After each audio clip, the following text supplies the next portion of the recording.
But let's go back to the green screen curtain. Just like all the things that have been propagated through mind control, lesser magic, and psyop programs that have been going on for a long time. Do you have any people paid by the CIA who are working for television networks? This, I think, gets into the kind of getting into the details, Mr. Chairman, that I'd like to get into in executive session.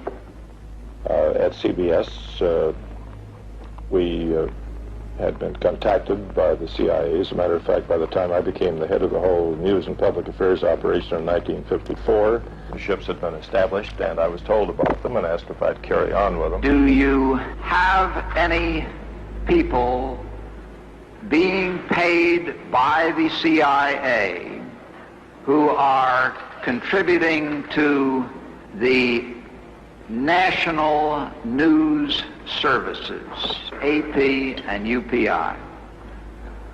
Well, again, I think we're getting into the kind of detail, Mr. Chairman, that I'd prefer to handle in executive session.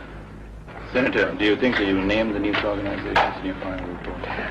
That remains to be decided. I think it was entirely in order for our correspondents at that time to make use of CIA agent chiefs of station and other members of the executive staff of CIA as sources of information which were useful in their assessments of world conditions.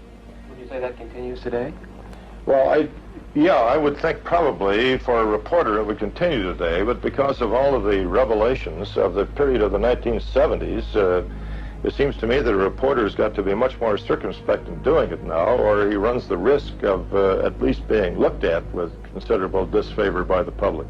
I think you've got to be much more careful about it. But sadly, so many that are blinded will ignore the voice crying in the wilderness and trust the fact checkers online. But they never do their research to find out who is paying these fact checkers online. Well, just with a little research, I found out that the same person that you see on the screen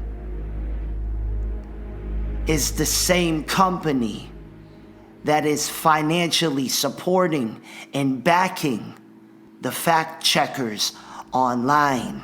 So let that sink in. The company that decides who is telling the truth and who is promoting lies is the same company being paid by the same people that are promoting the abomination. Are you starting to see how the game is rigged and the beast plays both sides of the chessboard?